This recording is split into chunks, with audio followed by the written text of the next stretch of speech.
Welcome, architects. Today, we are mastering the Claude Agent SDK and the art of Subagent delegation. Let's get started and elevate your system architectures. Let's begin with the engine of any autonomous system, the agentic loop. When you use the Claude Agent SDK, you aren't just making a single API call. You are initiating a cycle of observation and action. As we see in our basics, you provide Claude with tools. Claude decides whether it needs to use a tool or return a final answer. Why is this so crucial? Because it shifts the burden of procedural execution from your code to the AI's reasoning engine. How you implement this is heavily tested. You must use a loop that evaluates the API's stop reason. Let's deep dive into a major anti-pattern. If you write code that checks Claude's text output for phrases like, "I am done," to break your loop, your system will eventually fail in production. Natural language is probabilistic. You must rely purely on the deterministic stop reason flag. If it says tool use, execute and append. If it says end turn, exit the loop. Looking at this state diagram, you can clearly visualize the deterministic flow of a proper agentic loop. We start by sending our API request. The critical decision node is check stop reason. Notice how the logic completely bypasses the actual text content of the message. If the flag indicates tool use, we transition to executing the tool in our local environment, append that structured result to our message history, and loop back to the API request. We only reach the final terminal state when the API explicitly returns an end turn signal. This loop is the heartbeat of the SDK. Moving to slide 2, let's explore multi-agent orchestration. When building complex applications, relying on a single agent leads to tool overload and context confusion. The solution is the hub-and-spoke architecture. What is it? It is a design where a central coordinator delegates work to specialized subagents. Why do we use this instead of a flat architecture where agents talk freely? Because the coordinator strictly controls the flow of information, preventing global state pollution and ensuring each subagent stays laser-focused on its specialty. How do we implement this? By giving each subagent a highly restricted toolset. A critical deep dive for your certification. How does the coordinator actually spawn these helpers? In the SDK, Subagent delegation is treated exactly like a tool call. You must explicitly include the task tool in the coordinator's configuration, or it will be physically unable to delegate. This flowchart maps out the hub-and-spoke architecture perfectly. At the top sits our coordinator agent, the brain of the operation. Notice the downward arrows labeled task. The coordinator is actively invoking the task tool to spawn the web, doc, and dev subagents. Crucially, look at the lack of lateral arrows. The subagents do not communicate directly with each other. They operate in complete isolation, performing their focused duties and return their structured results back up to the coordinator. The coordinator then synthesizes these pristine, isolated results into a final output. Slide 3 covers the most heavily tested concept in multi-agent design, context isolation. By definition, context isolation means giving a subagent strictly what it needs and nothing more. A fundamental baseline you must understand is that subagents spawn with a blank slate. They do not inherit the coordinator's memory. Why is this so vital? If you lazily pass the coordinator's entire conversation history to a subagent, you are creating a catastrophic anti-pattern.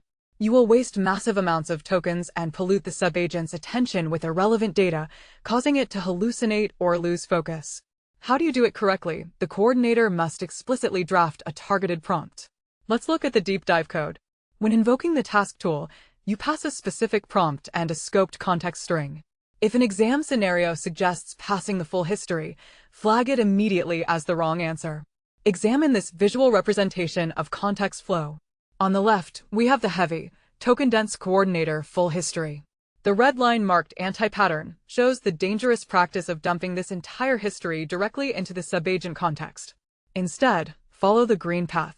The coordinator intelligently extracts only the necessary variables to form a targeted payload. This lightweight, highly specific payload is then passed via the task tool to the subagent. This guarantees the subagent operates with a clean, highly focused working memory. Now let's unlock speed on slide 4, parallel execution. What is parallel execution in this context? It is the ability of the coordinator to launch several subagents at the exact same time.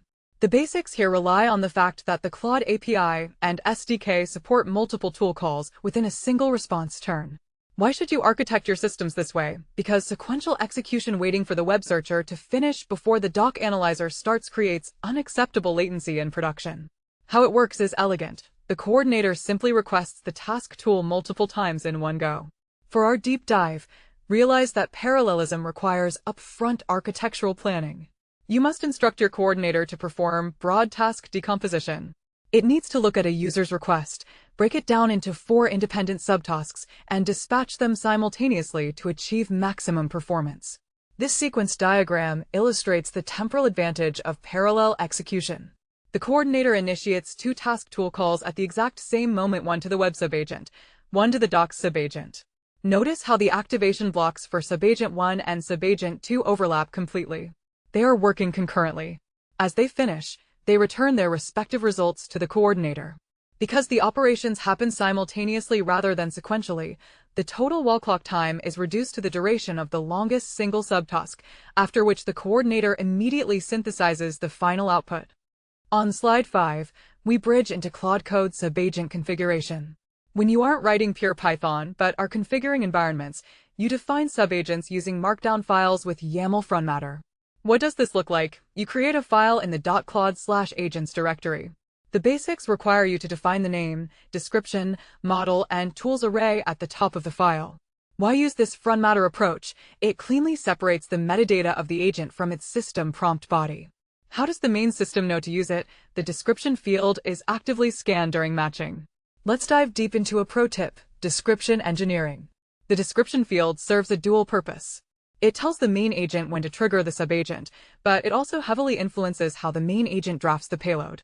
If you write, you must tell this agent precisely which files to review in the description. The main agent will pass exact file paths.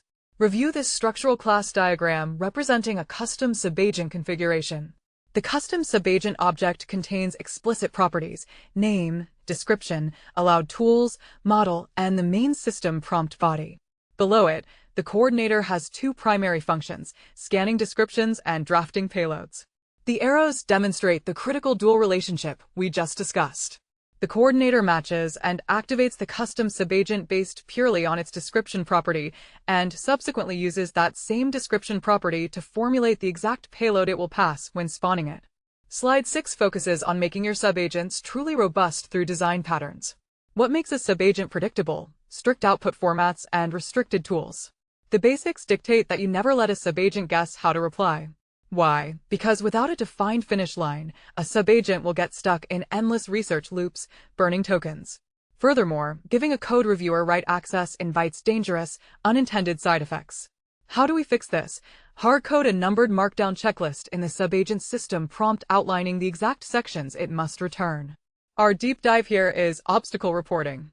You must mandate an obstacles encountered section in your output format. If your subagent spends 5 minutes figuring out a tricky CLI flag to compile a project, it must report that workaround back to the main thread. If it doesn't, the main thread will just crash, hitting the exact same obstacle later. This flowchart highlights the internal logic of a well-designed subagent driven by a structured output checklist.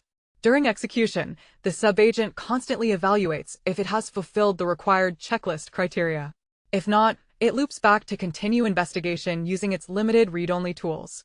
Once the checklist is satisfied, it breaks out of the loop and compiles the formatted output. Crucially, it passes through the include obstacles and workarounds node, ensuring that any hard-won operational intelligence is appended to the payload before returning to the main thread. Let's tie it all together with a real-time use case: a multi-agent research system. Imagine we need to research AI in creative industries. The challenge is that a naive coordinator might only spawn a subtask for visual arts. The solution is explicit instructions for broad decomposition, spawning web, document, and synthesis agents simultaneously. A vital practice here is information provenance. When the web agent and the doc agent return conflicting statistics, how does the coordinator decide? You must force subagents to return structured claim source mappings, timestamps, and confidence levels so the coordinator can trust a verified database over a random PDF. Finally, ensure structured error propagation. If an agent times out, it must report a partial result and an error category, not just fail silently. Mastering these orchestration techniques proves you are ready for production. I invite learners to like, subscribe, and visit quicktechie.com for premium certification prep, including Q&A banks, full ebooks, audiobooks, full-length training, and interview guides. Our final diagram illustrates a flawless multi-agent research pipeline. A broad topic request hits the coordinator, which successfully performs wide decomposition into visual, music, and film tasks.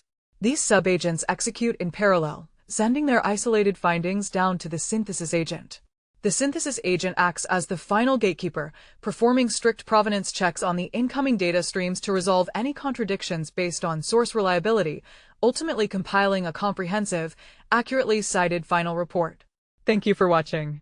Welcome to quicktechie.com. So just type in quicktechie.com here. Then you can go through the material which is provided by quicktechie. So we have first of all video courses which you can go here and you can find the various video courses across the technologies as well as finance domain. So if you see in Microsoft, we have 8 programs currently running. Next, you can go through the ebooks available. So all the ebooks which are in PDF format today, and you can download this. So let me go through Microsoft certification ebooks. You can click on any of this and you can see this is the PDF available for you to download. So these are the premium ebook mostly available on quicktechie.com platform only. Now the second part is exam simulator. As we primarily focus on the all technology companies and finance domain certification preparation material, so this is company wide listed here and you can go through this. So let me go through the Microsoft one again. You can see this is all Microsoft related certification. AB 730 exam, if you open it, so you can see here this, and all the practice papers are available here. Today we have a 5 practice paper. So click on the first practice paper, it would load the questions. You can answer this question. This is way you can answer it and you can move to the next question. Now third material we wanted to highlight is an audiobook. So we started recently with the audiobooks as well, which you can listen on the go, and various technology wise ebooks are available. And at the last, this is our alumni. These people who are subscribing to our courses and this platform, they are all listed here. And at the end, I wanted to tell you, if you find any course or training or certification preparation material which you want to get us prepare for yourself, please put on the comment section. If you're watching on YouTube, on Udemy, or on this platform itself, quicktechie.com, then please put the comment, or you can even send an email to using this contact us options here. You can directly do the WhatsApp message. You can call us on this numbers as well.